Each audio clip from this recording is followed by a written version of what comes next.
सिंह जी, इस क्षेत्र पंचायत रेवसा के प्रमुख प्रतिनिधि श्री छोटे भाई अवधेश चौहान जी, भारतीय जनता पार्टी रेवसा मंडल के अध्यक्ष संजय सिंह कुशवाहा जी, प्रधान प्रतिनिधि रामू भैया, हमारे साथ आए हुए भारतीय जनता युवा मोर्चा के अध्यक्ष लवकुश तिवारी जी, इस महमूदाबाद के प्रशिक्षित बहुत ही प्रतिष्ठित डॉक्टर लोकपति सिंह जी, किसान मोर्चा के अध्यक्ष मुकेश त्रिपाठी जी, भारतीय जनता पार्टी जहांगीराबाद मंडल के उपाध्यक्ष संजय जी एवं मंडल के मंत्री चंद्रप्रकाश सिंह जी एवं उपस्थित माताओं एवं बहनों एवं उपस्थित साथियों। प्रिय साथियों, सन 2014 में आप लोगों ने केंद्र में माननीय नरेंद्र मोदी जी के नेतृत्व में भारतीय जनता पार्टी की सरकार को चुना था और सन 2017 में उत्तर प्रदेश में योगी आदित्यनाथ जी के नेतृत्व में सरकार बनाई थी। वो निरंतर डबल इंजन की सरकार जो हमारी है, वो सबका साथ, सबका विकास और सबका विश्वास के आधार पर काम कर रही है और निरंतर किसानों के, महिलाओं के और गरीबों के कल्याण के हित निरंतर कार्य कर रही है।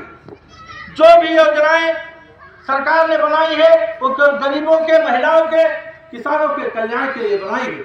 अभी आप लोगों ने हमारी जो गाड़ी आई थी, मोदी की गारंटी, मोदी गारंटी है इस देश की, आप लोगों के विकास की गारंटी है, आप लोगों के सम्मान की गारंटी है, महिलाओं के स्वाभिमान की गारंटी है। आप लोगों के लिए उन्होंने चाहे वो प्रधानमंत्री आवास योजना के रूप में आवास देने का काम किया। अभी आपको सभी विभागों के द्वारा तमाम सी विकास योजनाएं बताई गई। उन्होंने महिलाओं को, पहले क्या होता था, दिन में जब शौच के लिए जाना होता था तो बेचारी महिलाओं को बहुत ही समस्या उठानी पड़ती थी।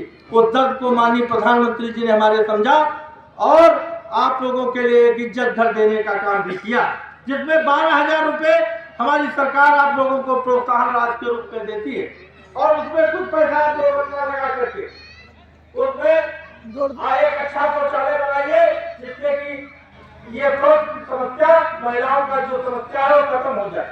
इसके अलावा माननीय प्रधानमंत्री जी ने सबको आवास देने का संकल्प लिया। जिन लोगों को आवास मिल गए उनको तो मिल गए हैं, जिनको नहीं मिले हैं उनको भी सन 2027 तक हमारे प्रधानमंत्री जी ने लक्ष्य लिया है कि कोई भी देश का नागरिक ऐसा नहीं होगा जिसके घर पर पक्की छत हो। जो वंचित रह गए हैं वो इधर उधर चक्कर न लगावे, अपने गांव के पंचायत सहायक और जो पंचायत मित्र हैं और ग्राम पंचायत विकास अधिकारी हैं, इनसे संपर्क करके अपने आवास का जो रफली डाटा है, जो पंचायत सहायक है, उनसे अनुरोध है कि वो रफली डाटा तैयार कर ले और किसी भी समय साइट खुल सकती है। जो लोग आवास के लिए वंचित रह गए हैं उनका रजिस्ट्रेशन कर दे। और अभी हमारे माननीय प्रधानमंत्री जी ने, हमारे स्वास्थ्य विभाग के लोगों ने बताया कि प्रधानमंत्री आयुष्मान कार्ड योजना लागू की। पहले क्या होता था, जब बीमारी आती थी तो बीमारी जब आती थी तो लोग क्या करते थे कि अपने महिलाओं के जेवर गिरवी रख लेते थे या खेत बेच देते थे। कोई एक्सीडेंट हो गया तो लोग पहुंचते थे जल्दी जल्दी, कैसे क्या समस्या हमारी निपटे, तो क्या करते थे 2 लाख रुपए बीघे खेत बिक रहा है, जिसके पास पहुंचे उसके पास 1 लाख रुपए बीघे खेत बेच करके फिर अपने घर के लोगों का इलाज कराते थे। लेकिन हमारे माननीय प्रधानमंत्री जी ने इस दर्द को समझा और इस दर्द में कहीं पर जाति, धर्म और मजहब का कोई स्थान नहीं। चाहे वो हिंदू हो, चाहे मुसलमान हो, चाहे जिस वर्ग का हो, अगर वो पात्र है तो उसको आवास भी मिला है, शौचालय भी मिला है। मुस्लिम भाई हमारे बैठे, बताओ क्या उन्होंने माननीय प्रधानमंत्री जी ने विकास की योजनाओं में कहीं पर भेदभाव किया है? हमारी सरकार भेदभाव के आधार पर कार्य नहीं करती। वो हिंदू मुस्लिम को लड़ाने का काम नहीं करती। पहले समाजवादी पार्टी कांग्रेस की सरकार थी, वो लड़ाने का काम करती थी, वो वोट की राजनीति करती थी। हमारी पार्टी की सरकार वोट की राजनीति नहीं करती। उसका संकल्प है, हम राष्ट्र बनाने के लिए काम करते हैं, हम देश बनाने के लिए काम करते हैं, हम गरीबी मिटाने के लिए काम करते हैं, हम अशिक्षा मिटाने के लिए काम करते हैं। हम जातिवाद की राजनीति पर विश्वास नहीं करते। हमारे माननीय प्रधानमंत्री जी ने मुस्लिम महिलाओं का भी दर्द समझा।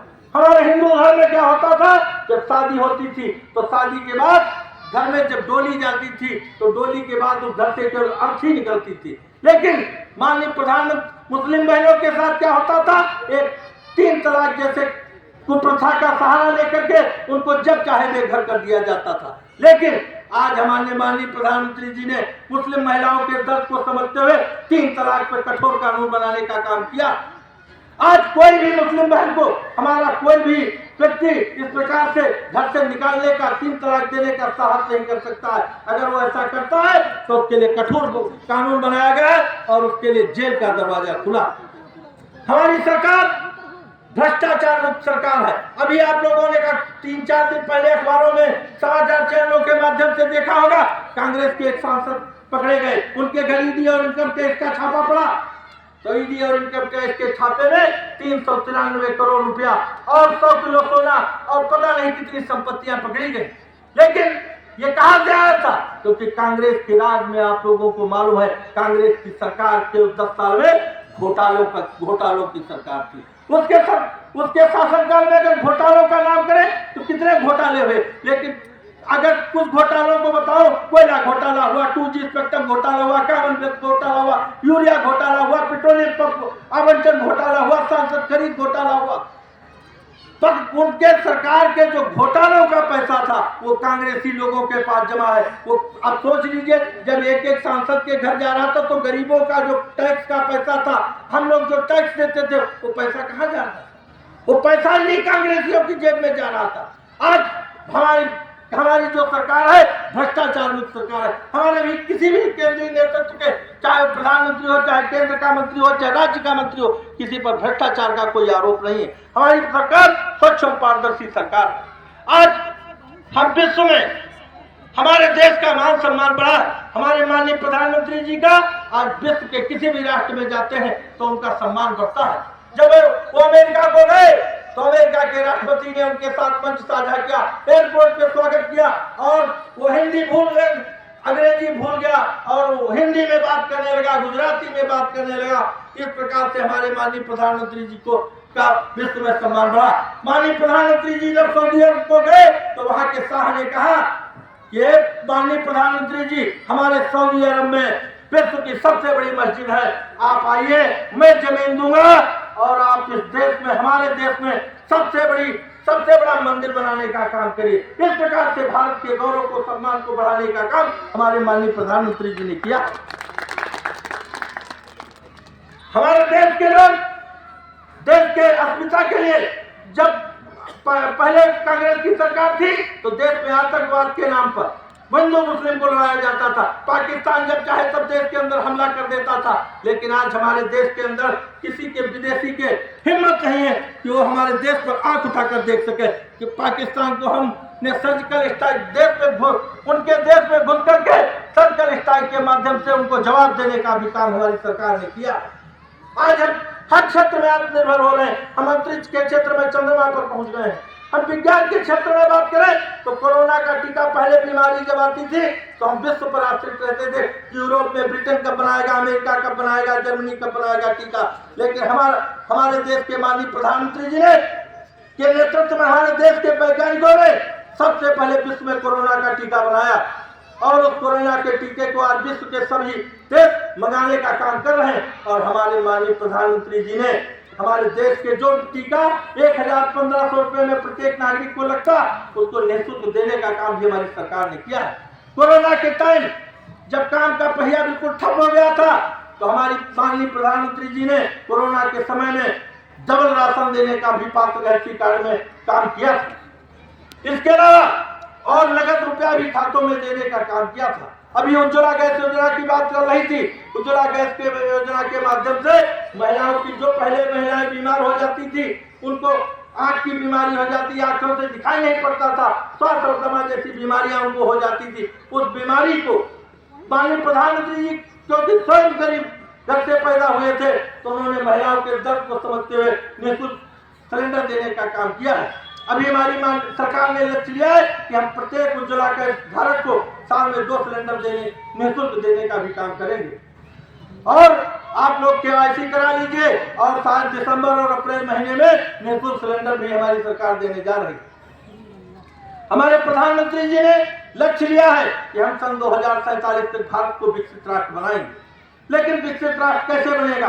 विकसित राष्ट्र तब बनेगा जब हम आत्मनिर्भर होंगे, हम हर क्षेत्र में आत्मनिर्भर होंगे। वो आत्मनिर्भरता कैसे? हम विज्ञान के क्षेत्र में, प्रौद्योगिकी के क्षेत्र में, शिक्षा के क्षेत्र में, चिकित्सा के क्षेत्र में, हर क्षेत्र में आत्मनिर्भर होंगे। हम विदेशी दूसरे देशों पर जो आश्रित हैं, हमें अपने देश में संसाधन जुटाने होंगे। और वो संसाधन जब आप लोग स्वयं आप अपना कर्तव्य का पालन करेंगे, आप अपने जो सरकार की योजनाएं हैं उनका स्वयं से आप लाभ लीजिए। कितने कार्ड है वो कितने कार्ड है इस गांव सभा में बनने की? 600 बने कितने?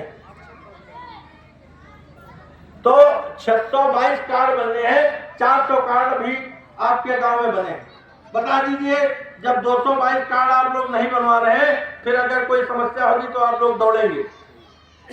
इस वजह से जागरूक बनिए, अपने अधिकार के प्रति सजग होइए। ऐसे आत्मनिर्भर भारत नहीं बनने वाला है। सरकार योजनाएं दे रही है, सरकारी योजनाओं का लाभ उठाइए। अपने बच्चों को शिक्षित करिए, जो सरकार की योजनाएं हैं उनका लाभ उठाइए। हम आत्मनिर्भर बनेंगे, शक्तिशाली बनेंगे। जब हम दूसरे पर निर्भर रहेंगे तो कैसे काम चलेगा? क्या हुआ? शौचालय का पैसा मिला, शौचालय का पैसा हम खा गए, हमने शौचालय नहीं बनाया, देश कैसे विकसित होगा? आवास का पैसा मिला, आवास की स्लैब नहीं डलवाएंगे, आवास हम अपने निजी खर्चों में खर्च कर लेंगे, तब कैसे गरीबी मुक्त होगी? हम तो हर क्षेत्र में हर दर्द को समझते हैं। हमारी सरकार हर दर्द को समझती है और उस समस्या के निस्तारण के लिए कार्य भी कर रही है। जो भी समस्याएं हैं वो उन समस्याओं को दूर किया जाएगा और आने वाले समय में, आने वाले 5 सालों में हम विश्व की तीसरी अर्थव्यवस्था बनने जा रहे हैं। हमने ब्रिटेन को पछाड़ करके आज विश्व की 5वीं अर्थव्यवस्था बन चुके हैं। हम विश्व की तीसरी अर्थव्यवस्था आने वाले 5 साल में बनने का लक्ष्य रखते हैं, लेकिन यह सब सहयोग आप लोगों के बिना नहीं पूरा हो पाएगा। हम लोग आज यहाँ से जाएंगे, यहाँ से अभी हम लोगों को संकल्प लेना है कि हम भी अपना योगदान इस जो भारत को विकसित राष्ट्र बनाने में करेंगे। इन्हीं बातों के साथ मैं अपनी बात समाप्त करता हूं और आप सभी को प्रणाम करता हूं कि आप सभी लोग कार्यक्रम में आए और सम्मानित मंच को भी प्रणाम करता हूं। जय हिंद, जय भारत, भारत माता की, भारत माता की। है ना?